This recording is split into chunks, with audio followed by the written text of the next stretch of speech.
Tune in for the audio, or you can even watch back. Giving players all the props, or put them on blast. We don't give no hot takes, only talk facts. We're giving all our devotion, riding high on this wave of emotion.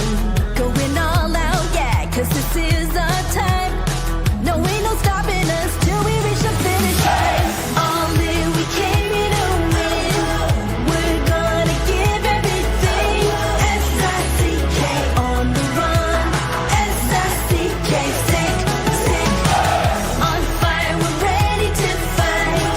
We'll bring the house down tonight. S-I-C-K on the run. S-I-C-K, sick. Play it on the car ride, play it when you lounge. X and O, you know that we can hold it down. Shout out to my man Sammy, got it off the ground. And to all the listeners tuned in right now, got debates, analysis, and speculation. This is sports talk for the new generation. You know where to find us, got a reputation. Sick podcast, your #1 sports destination. We're giving all our devotion, riding high on this wave of emotion. Going all out, yeah, cause this is our time.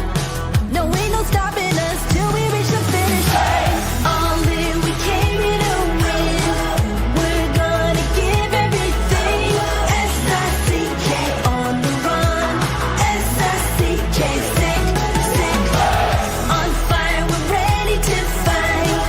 We'll bring the house down tonight. S-I-C-K on the run. S-I-C-K, sick. S-I-C-K is the sickest podcast. Tune in for the audio, or you can even watch back. Giving players all the props, or put them on blast. We don't give no hot takes, only talk back. S-I-C-K, S-I-C-K, S-I-C-K, S-I-C-K, S-I-C-K, S-I-C-K, S-I-C-K. All in, we came here to win. We're gonna give everything. S-I-C-K on the run. S-I-C-K, sick. S-I-C-K is the sickest podcast. Tune in for the audio, or you can even watch back. Giving players all the props, or put them on blast. We don't give no hot takes, only talk facts. We're giving all our devotion, riding high on this wave of emotion. Going all out, yeah, cause this is our time. No, ain't no stopping us till we reach the finish line. All in, we came here to win. We're gonna give everything. S-I-C-K on the run. S-I-C-K, sick. On fire, we're ready to fight. We'll bring the house down tonight. S-I-C-K on the run. S-I-C-K, sick. Play it on the car ride, play it when you lounge. X and O, you know that we can hold it down. Shout out to my man Sammy, got it off the ground. And to all the listeners tuned in right now, got debates, analysis, and speculation. This is sports talk for the new generation. You know where to find us, got a reputation. Sick podcast, your #1 sports destination. Giving all our devotion, riding high on this wave of emotion. Going all out, yeah, cause this is our time. No, ain't no stopping us till we reach the finish line. All in, we came here to win. We're gonna give everything. S-I-C-K on the run. S-I-C-K, sick. On fire, we're ready to fight. We'll bring the house down tonight. S-I-C-K on the run. S-I-C-K, sick.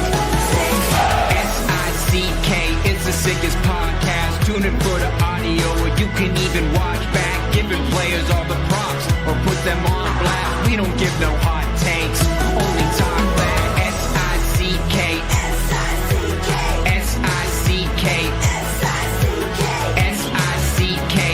S-I-C-K. Turn up your volume. Because you're about to listen to The Sick Podcast. With Tony Marinaro. 55 seconds left in the penalty, a minute and 27 seconds left in regulation time. Boston 4, Montreal 3. Lafleur coming out rather gingerly on the right side. He gives it into Lemaire, back to Lafleur.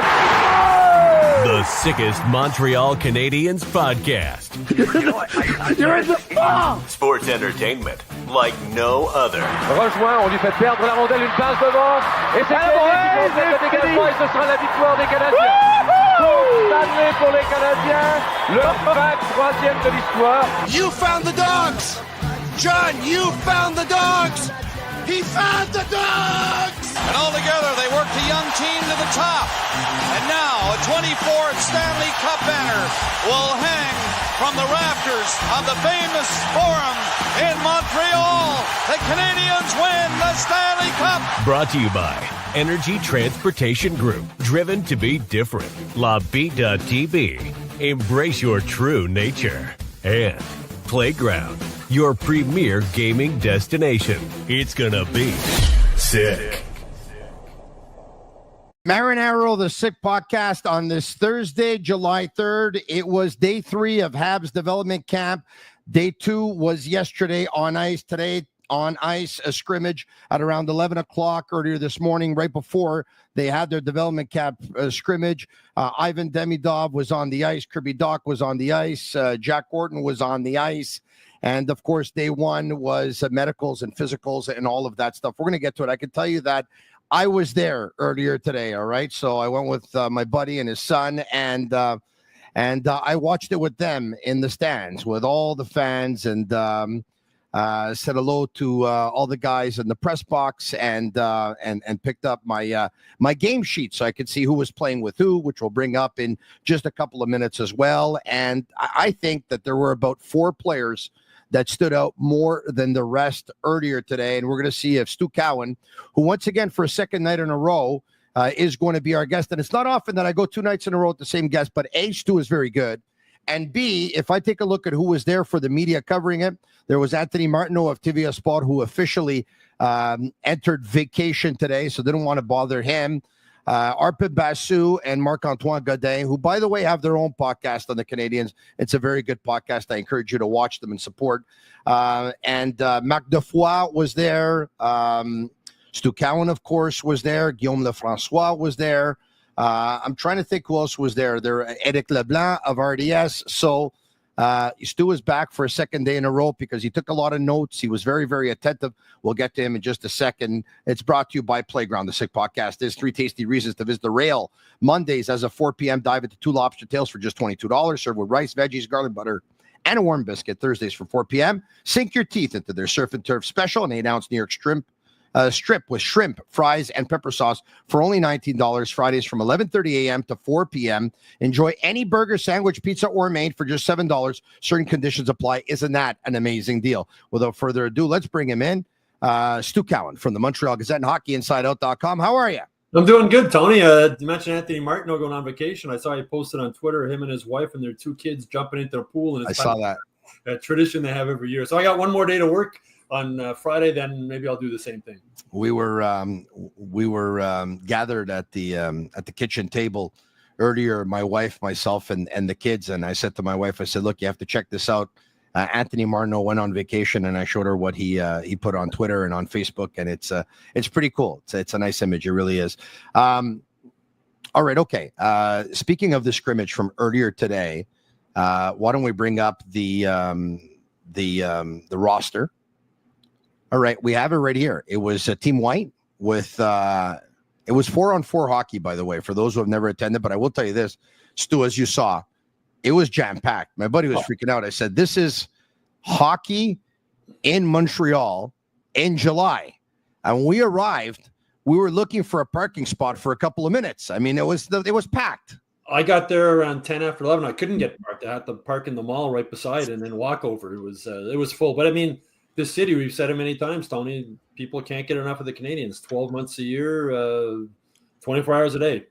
It's unbelievable. So Team White had Michael Hage with Aatos Koivu and Harris, Gurianov, Paupanekis, Wang, Avery, and Mianscom.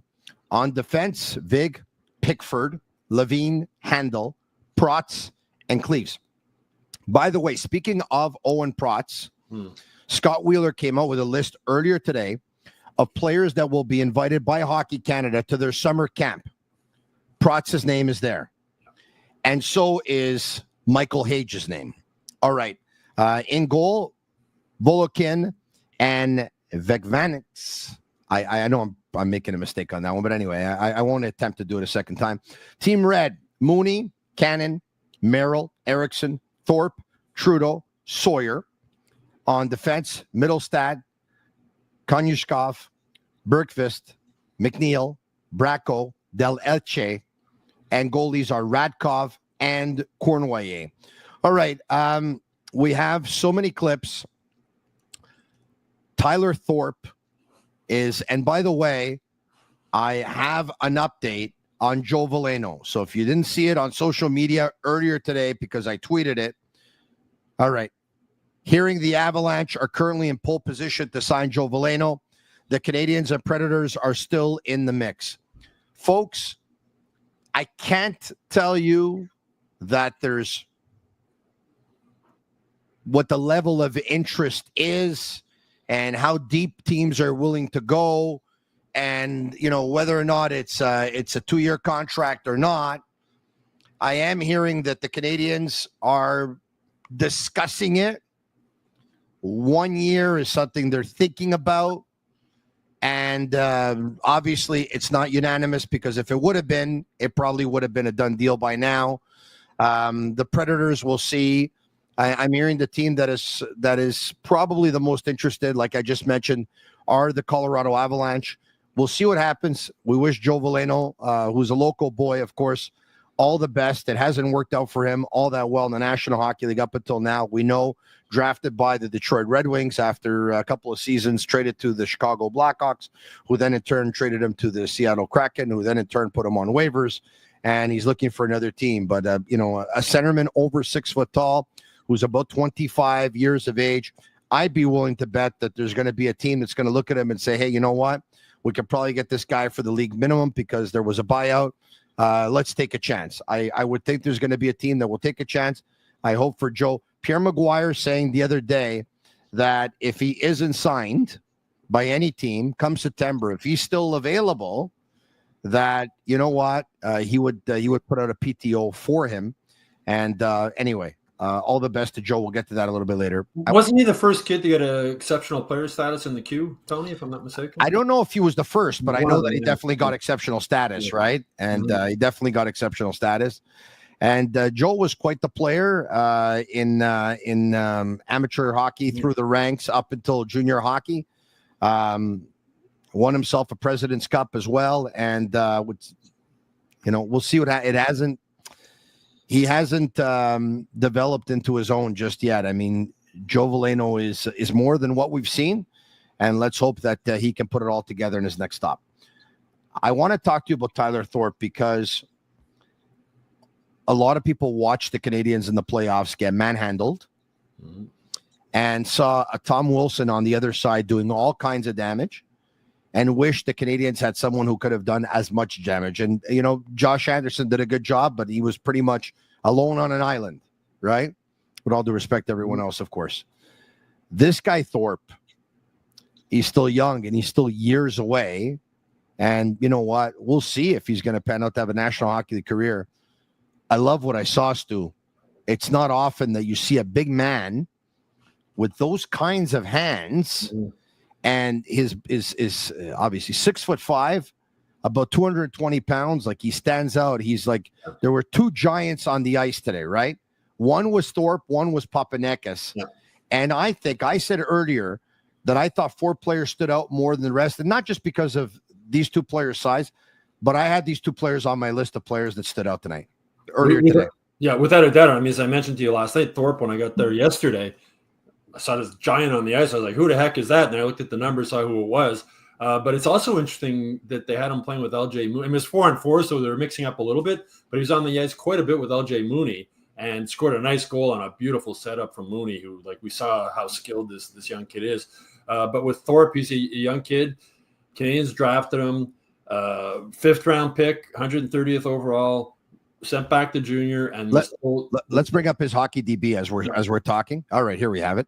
Continue, Stu. He was told, the Canes told him after last year's camp to go back and be physical, be big and be physical. And he did that. He's a kid who had a late growth spurt. At age 14, he was only 5'7". So he grew a lot and makes guys like that a little gangly maybe and still growing into their body. But he went back. He did what the Canadians asked him to do. He played physical. You see the 69 penalty minutes there. He scored 27 goals. And the Canadians told him last year that if he did that, they would reward him with a pro contract. And they did. And then he played one game in Laval and picked up 2 assists. So what a great experience that would have been from him last season. The Canes told him what they wanted to do. He did it, and they rewarded it for him. Once again, 19 years old, 6'4", 215 pounds. He'll turn 20th next month. A right-handed shot. He plays right wing. I love him on the off wing too. We saw him on the off wing a lot, Stu, down the left wing, cutting to the net, crashing to the net. Yeah. The first time he did so in the scrimmage earlier today, my buddy looked at me and said, "That's got power forward written all over it, right?" And we'll see once again. This guy's put up numbers in the Western Hockey League. He had 23 goals in 51 games. Last season, he had 27 goals in 68 games. And we saw him today in the scrimmage score a beauty of a goal during the game, if we can bring it up. Look at this.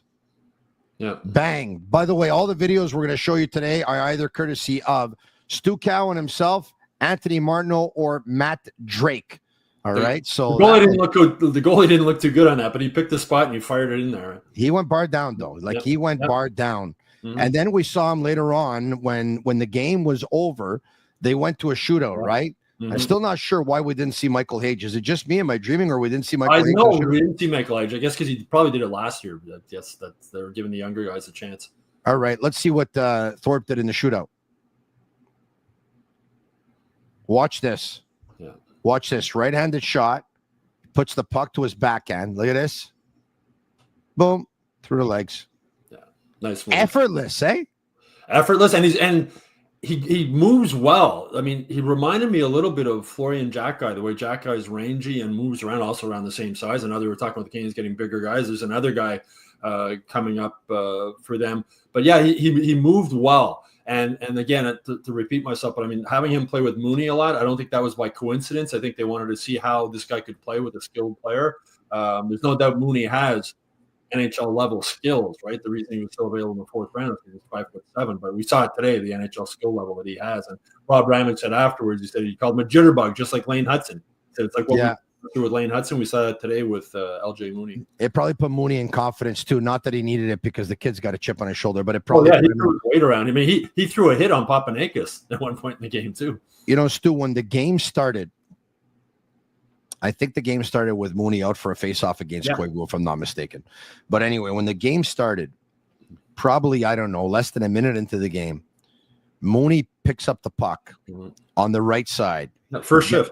Gets a pass, I think, off the right boards, and he just takes off. He's dangling, and he takes the defenseman to the outside, and he goes in close. Goalie stops him, but you can tell right away, like you can tell not only the talent, but the fact that, you know what, this guy's thinking goal the second that he picks up the puck. He models his game after Cole Caulfield. But I think it was Rob Ramage who brought up Theoren Fleury today. Was it Rob Ramage who brought up the name Theoren Fleury? He mentioned when we were talking about young players, and he said, I played with small players. He said, I played with a pretty good small player in Theoren Fleury and won a Stanley Cup with him. But that play you're talking about, Tony, with Mooney, he deked out the defenseman at the blue line with a head fake, just like Lane Hudson does. Cut around him, then showed some speed. And afterwards, I said to Rob Ramage, I said, sort of like watching Lane Hudson play forward, and he went, exactly. That's what it looked like today. It looked like Lane Hudson playing forward. All right, okay. I have some quotes here from Rob Ramage. I don't have the audio, but I'll have the quotes that I'll be able to. So let's go with on LJ Mooney. You said like watching Hudson play forward. Exactly. I mean, those feet. He just dances, he says. On concerns about his size, well, Cole's not a giant either. It seems like these little guys find a way. I played with a pretty good small guy in Theoren Fleury, and he won a Stanley Cup. Was it more difficult at center for Mooney? We'll see. We're so far away from that right now. Time will tell, but he was pretty dynamic the last couple of days. And then he said, last year we were talking about Lane Hudson, the Jitterbug. Well, we just saw it again. He's fun to watch, and he's going to Minnesota. Great program. He'll be with Luke Mittelstadt there. Luke decided to stay another year and finish off his degree and chase a national championship. It's a very competitive environment there. Good coach, great fan base. It's almost Canada South. It's going to be a great place for him. Yeah. So Mooney's in a good spot, and I see, like yesterday, I saw Daniel Briere. When I saw Mooney. Today I could see a little bit of a little bit of Caulfield. I see a little bit of Caulfield. Doesn't have the one-timer. No. Doesn't have the wrist shot. I don't think he's going to score as much, but you know, he's more of a playmaker. We saw that when he set up Thorpe for that goal. I mean, the spin around deep in the zone, and then the beautiful backhand pass right on the tape. As I said, to me, he reminded me so much of Lane Hudson. Just the little head face, little shakes, the way he moves his feet. He's a real talented kid. And, you know, it's interesting. I was going to ask Ramage, you know, can this kid play center in the NHL? The difference how Fleury was a winger, Cole Caulfield's a winger. Yeah. Being a little guy playing center. And as you said, we're going to see. Like, it's too early to say. I would project that probably by the time he gets to the pro level, they'd move him to the wing. But we'll see. So far we've talked about a 6'5" right winger in Tyler Thorpe and a 5'7" centerman in LJ Mooney. Let's talk about another player who's 6'5" now. I don't remember when was the last time I went to a Habs development camp and they had two forwards of 6'5", by the way. But a legit. Both of them are legit. Yeah. A legit 6'5". Let's bring up the hockey DB on Paupanekis. All right. A right-handed centerman. He's 18 years old. It says 6'4" on Hockey DB. He is now 6'5".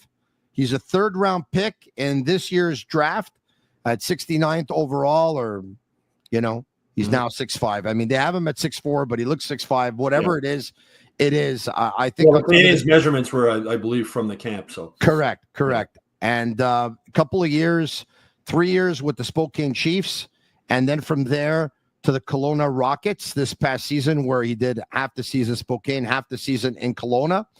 He picked up a total of 22 goals in 71 games. You know, there's some players that actually end up looking better at superior levels and probably putting up more numbers.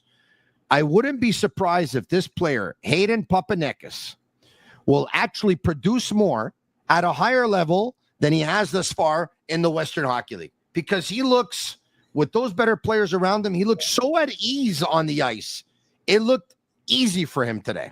Yeah, and that's for anybody. I remember talking with the head of Central Scouting when Connor McDavid was in the draft, and he said he'll be better in the NHL because he's going to be playing with better players who are going to know what he's going to do. So that's the same with all these guys, right? Once you get playing with better players and better playmakers, a lot of that is hockey IQ, hockey sense, right? Where the guys can find open ice or move to open ice. Marty St. Louis is a great coach at teaching players how to do that.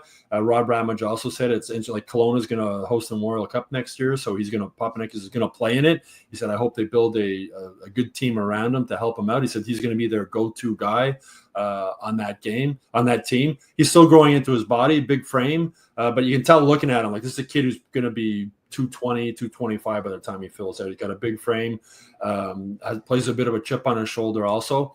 And that's what the Canadiens are looking for, right? Is that they know they need to get bigger. They know they need to get a little tougher. They know the compete level is the big thing they kept focusing on at this development camp. Rob Ramage spoke about that also.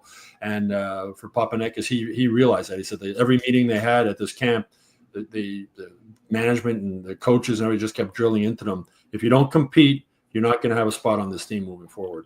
Look at a goal this guy scored in the game today, Stu. Look at that. Coming down the right wing, right-handed shot. Once again, takes it to backhand. Boom. Goalie opens up. Boom. 5-hole. Look at the reach. Right between the legs. Look at the reach. That's unbelievable reach. And then he liked going to the backhand so much. He had a shootout opportunity, decided to do it again. This time, he didn't put the puck between the legs. Look what he did this time. Do we have it? We do.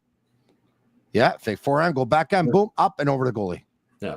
Nice move. A big guy with hands like that. That's Not a lot. You don't see that a lot. I mean, look, a hockey game is not a shootout, and you try not to get overexcited about Habs development camp. But I'm telling you, these two guys, Stu, Paupanekis and Thorpe, all right? One's 19, one's 18, but they're exactly what the Canadians would need right now. It's too bad they're not 23 and 22 or whatever it is and ready for the National Hockey League. But, you're throwing Florian Jacquet there also, right? They got 3 guys like that now in their system. Big guys who are big size, have some hands, have some skill. And all 3 of these guys, I'm sure the Canadians are hoping make it there within the next 2-3 years. Every team would love to have, a fourth line, big, strong, tough guys, real, in there on the forecheck, finish their checks, change the momentum of a hockey game, drive the net, finish their hits, produce. These guys are going to be just what the doctor ordered. Some of the players the Canadians are looking for today, they have in their system right now, but obviously they're not ready, but they will be. But one day, I mean, if the Canadians are looking to get bigger and stronger and tougher to play against, Paupanekis and Thorpe, man, these guys are going to be utility players. Yeah, well, Ramage was asked today if they think that Paupanekis is on this similar trajectory to Thorpe, and his answer was, I have it in front of me, well, we hope so. It's so early to predict that. We got time, obviously, with him, but it's going to be a big year for him. As I said, with the Memorial Cup coming, he's going to be one of the focused guys, so hopefully they build a good team around him. So it'd be interesting to watch him this season and how he grows. And I'm sure the Canadians are going to say the same thing to him. Yeah, they said to Thorpe last year. If you go down there, play physical, do what we want you to do, we're going to reward you with a contract at the end of the season. Ramage added, with so many of these guys, it's maturity, physically growing into their bodies.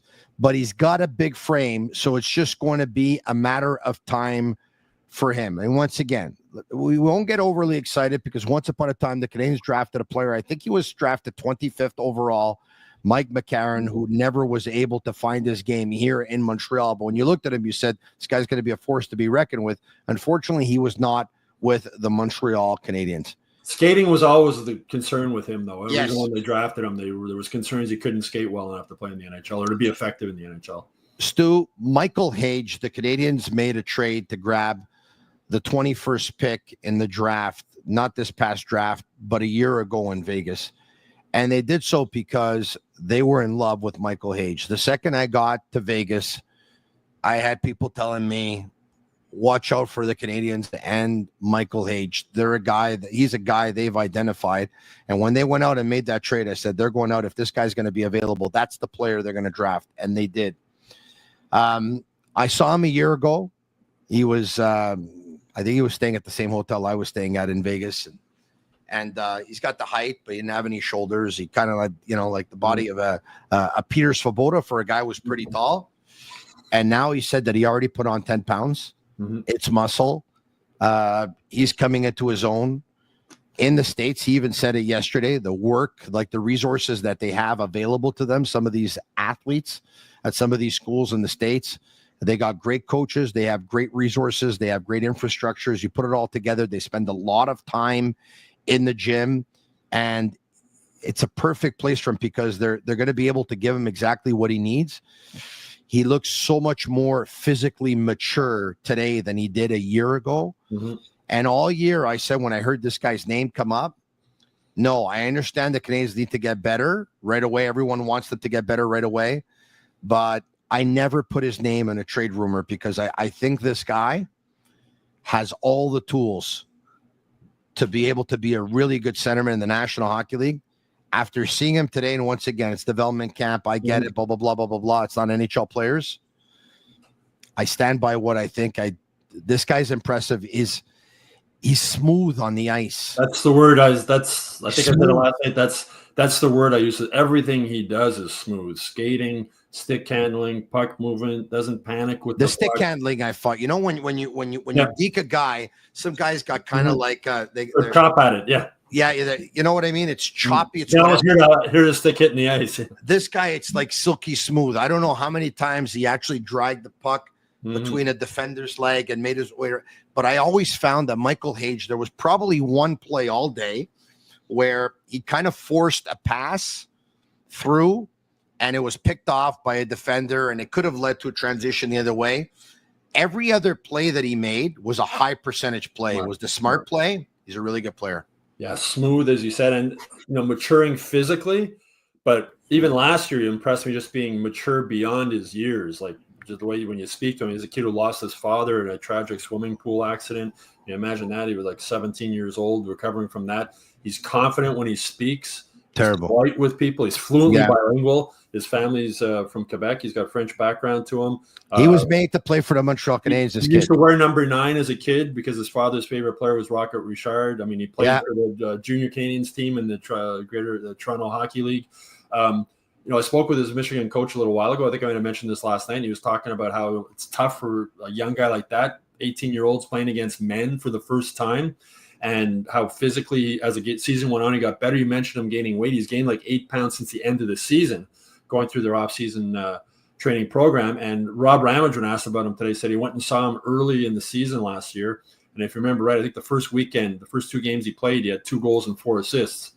And then Ramage said he went back and saw him a couple of months later when they were playing Michigan State. He's described big, heavy team. They had no stars. And he said Hage really got bounced around. And it was a lesson for him. But Ramage's quote today, he said, from a development standpoint, that was great. And he was aware of that. He's had a really good spring. He stayed in school, went to class, and hit the weight room. I think he's put on 8 to 10 pounds of muscle, so that's really going to help him. And he also talked about as his reputation grows in the NCAA, he was named Rookie of the Year at Michigan last year. He's going to get targeted more and more, right, by guys. It's going to get physically tougher for him. And he said, Ramage said, as I said to him, Michael, if you're an elite player, get used to it. The good players, the elite players, they find a way.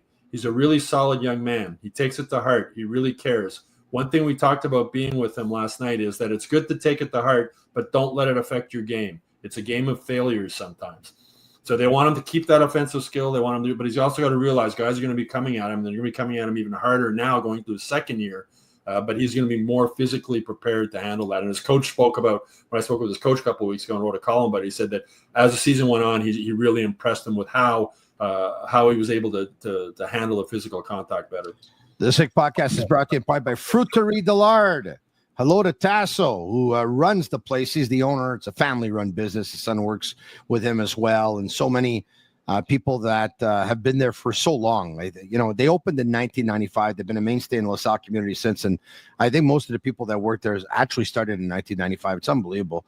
And they continue to offer the same fresh foods and flavors that they have for the past 30 years, from fresh fruits and produce delivered daily to an ever-expanding assortment of deli meats, cheeses, and sandwiches. You'll find personalized service and friendly faces that make you feel like family.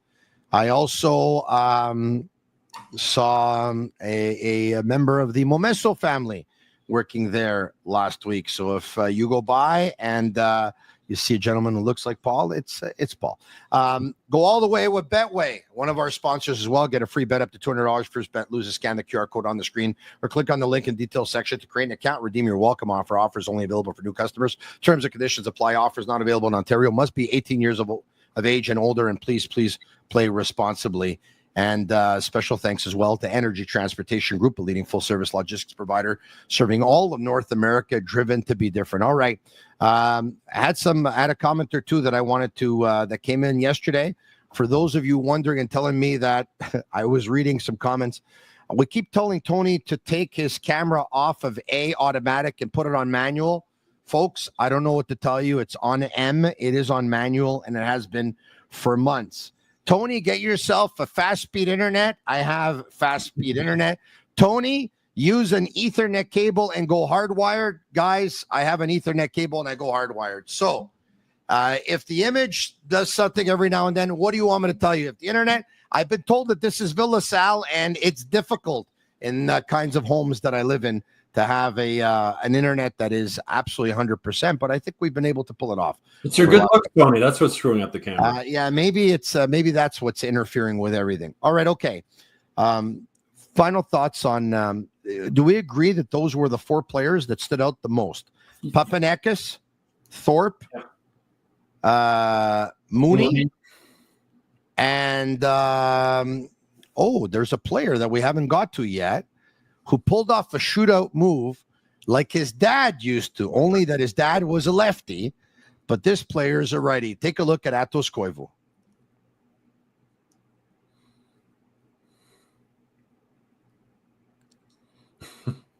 That's amazing. The Canadians posted a video tweet of that move. Yeah. With his father's move on top, and it's freaky how similar they are. It's sort of like when they show Tiger Woods' swing with his son beside it. It really is freaky. Well, remember when Saku scored that goal, also he scored a lot of those goals where it was a left-handed shot. He faked like he was going backhand, then he brought it back to his forehand.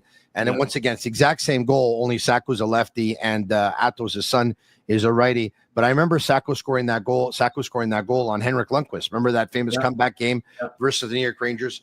Stu, there's only so many things you can tell from a development camp scrimmage, a 4-on-4. And once again, these players are young, they'll develop.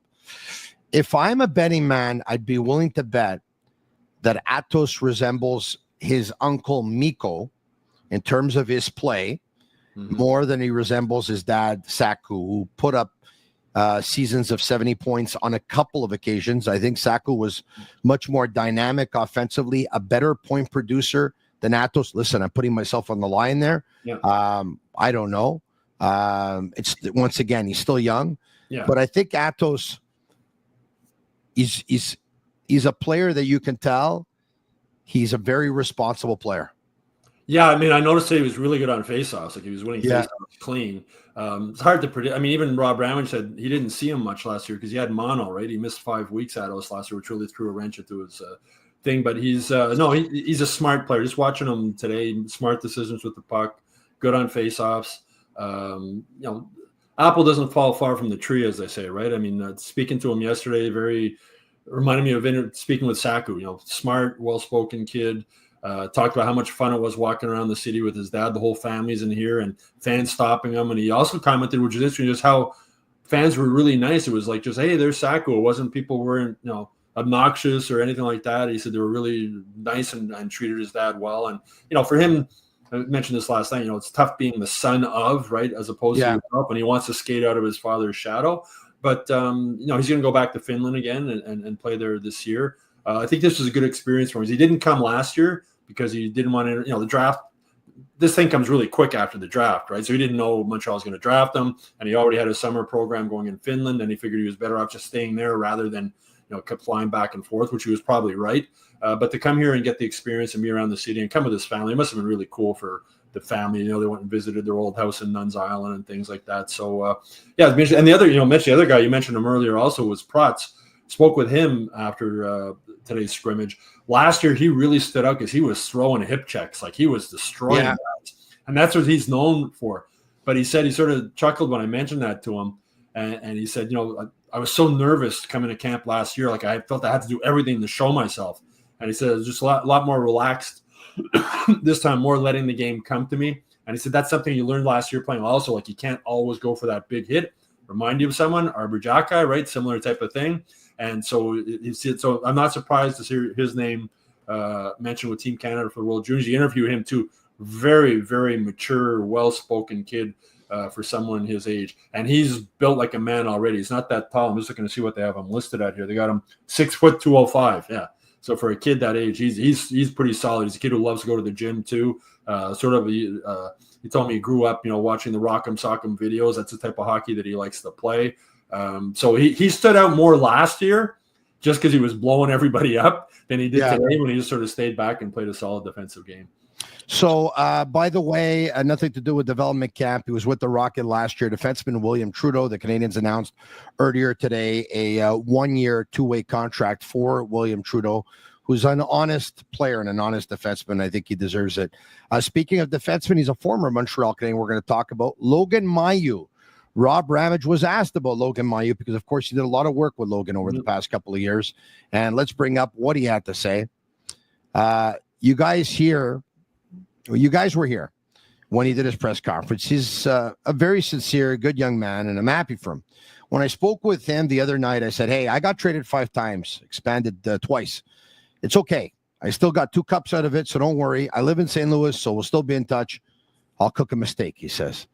All right, so. Ramage got picked by Minnesota and Tampa Bay in expansion drafts. Also a number 1 overall pick by Kansas City Scouts back in the day. But nobody in the Canadiens organization, I don't think, did more work with Logan Mailloux than Rob Ramage, especially after the controversy when he was drafted, and Rob Ramage had his own personal controversy back in the day. did a lot of work with him. And he said he's happy to see him get another chance. And, he's going to go to St. Louis. It looks like he's going to get a chance to play. He wasn't going to get a chance to play here. And the other, Zachary Bolduc, talking about that trade that was also announced today, he's going to wear number 76, which is, we all know who wore that number last week. Zachary Bolduc is going to wear number 76. And what's going to be funny is PK sold so many jerseys that I'm curious to see how many are going to remove the Subban cheaper than buying another sweater, right? the Subban name and actually put Bolduc. But that's something, though. It's a pretty courageous move on behalf of Zachary, who was because of Subban was such a fan favorite in Montreal. But that I'm willing to bet St. Louis, so it's not he's just sticking with the number he had. Yeah, I'm willing to bet that Bolduc will be a fan favorite for the Montreal Canadiens as well. Maybe different in the way that PK was a fan favorite. But because of his energy and passion as well, that like PK had, he'll be a fan favorite. And he plays a physical style of game too, right? I like this kid. I really like this kid. I do, and I got a good feeling about it. I actually got a good feeling about it for both. I kind of think Mailloux had to leave Montreal. Yeah, I agree. I think for more than he had fallen down in the depth chart here. They didn't trust him defensively. There's baggage that came after he was drafted, right? To get out and to move somewhere else and be out of the spotlight a little bit, I think will help him. Same as I think it's going to help Caden Primo going to Carolina. I think it's really going to help Caden Primo because I think Caden Primo, one of the big problems he had here, and he's admitted it was more mental than physical. The pressure up here playing in Montreal, some guys can handle it and some guys can't. I mean, you look at what it did to Jonathan Drouin when he was here, right? It's not an easy environment to play in, and the Canadians realize that. They understand that when they're drafting players. They draft players that they think are going to be able to handle it. I mentioned Protz, a mature young man. Michael Hage, a mature young man. Koivu, mature young man. All guys that seem not just good hockey players, but smart young men who are more likely to be able to handle the bright spotlight and everything that comes here with playing in Montreal. All right. Okay. So I think we covered pretty much everything. I asked you your thoughts on Joe Veleno? Well, we mentioned him before. I mean, I don't know a lot. I remember him as being the exceptional status player. And as I said, he might have been the first in Quebec. There was more in Ontario. But it just shows you everybody in the NHL was a star growing up, right? Every guy in the NHL was a star player. And Rob Ramage spoke about that today also. And he talked about you have to find the seat, right? You have to find the chair. That was one of Michel Terrien's favorite lines, right? You got to find the chair on the team.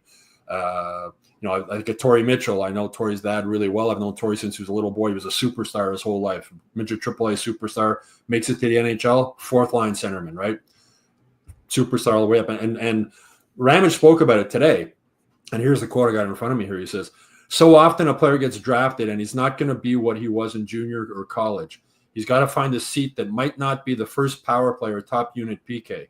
What is going to get you to the next level? So that's part of the education process we have to do. And then on their side, it's the buy-in. And some push back. And you know what? They don't stick around very long. The others that buy in, and then he went on and he mentioned, I think of Guy Carbonneau all the time. Prolific scorer in junior, and that's not what he was in the pros. And he's a Hall of Famer and Stanley Cup winner multiple times. Carbonneau had 182 points his last year in junior, including 72 goals in 72 games. It says, and this is sort of funny the way he ended. It says, so you try and use examples like that. These guys here are a little bit young for Guy, so maybe I have to find some more recent ones. So it's, you got to find the chair. You're right. You have to find the chair, and it's not because maybe just hasn't been able to find the chair, or some guys have a hard time accepting the chair that you're not a first liner, you're not a first power play in the NHL. Let's mention Torrey Mitchell. You're going to be a fourth line center. Yeah. Well, you know what? There's nothing wrong with being a fourth line centerman in the best hockey league in the world. And you make a lot of money as a fourth line center. And sometimes you have to realize where like the ice and the tape, it doesn't lie. Mm-hmm. Right. Like so I take a look at Jake Evans. Jake Evans just got himself a 4-year contract this past season at $2.85 million. Why? Because he battles on faceoffs. Yep. He's responsible defensively. He kills penalties. And every now and then he chips in offensively. Yep. And so you talked about the chair. he found himself the chair. Yep. And hopefully a kid like Joe Veleno, a young man like Joe Veleno, finds himself a chair. Yeah, that's. I mean, I'm just looking it up here. 2014 NHL draft. Okay, Jake Evans was 7th round, 207th overall. The Canadians drafted 6 players ahead of him. The 6 players ahead. Jake Evans has now played 350 games in the NHL. The 6 players ahead of him combined played 58. Nikita Sherbak, the 1st-round pick, played 37. Brett Lernout, the 3rd-round pick, played 21. My God. And the other guys, Nicholas Koberstein, Daniel Odette, and Hayden Hockey, never played a game in the NHL. So that's a perfect example of, Notre Dame kid. I remember talking with Jake last year, Evans, about it. He's saying, I never thought I was going to play pro hockey. He says, I just wanted to get a scholarship. He went to Notre Dame, and then he's figured after Notre Dame, he said, well, maybe I'll play a couple of years American League or wherever and then get a real job. And he worked his butt off. He found the chair. He found kill penalties, win faceoffs, work your butt off every time you're on the ice, and he's a very rich man now because of it. All right, so development camp has come to an end. Not so sure what we're going to talk about next week, Stu, but I'm sure we'll always find something because it's Montreal, and the Canadians are they're making moves, and they're getting better slowly but surely, and they still have not gone out to acquire that second-line centerman yet. Will it happen this summer, or will they start next season with Kirby Dach? Only time will tell. For all of you watching, special thanks for all your support, not only today, but always. Leave us a 5-star review. It's our way of feeling the love. Special thanks to our sponsors, Energy Transportation Group. Playground is another. Bittt Tibi is another. Fruiterie Dillard, thank you very much. And Betway for Shane Gomo and Master Control. Thanks for watching the Sick Podcast. I'm Marinaro. Thank you, Stu. Okay, have a good weekend, Tony. Cheers. And that's a wrap. Hope you don't miss us too much until next time. Follow the Sick Podcast with Tony Marinaro on YouTube, Instagram, Facebook, Google Play, and Apple Podcasts. The Sick Podcast is brought to you by Energy Transportation Group, driven to be different. LaVita.tv, embrace your true nature. And Playground, your premier gaming destination.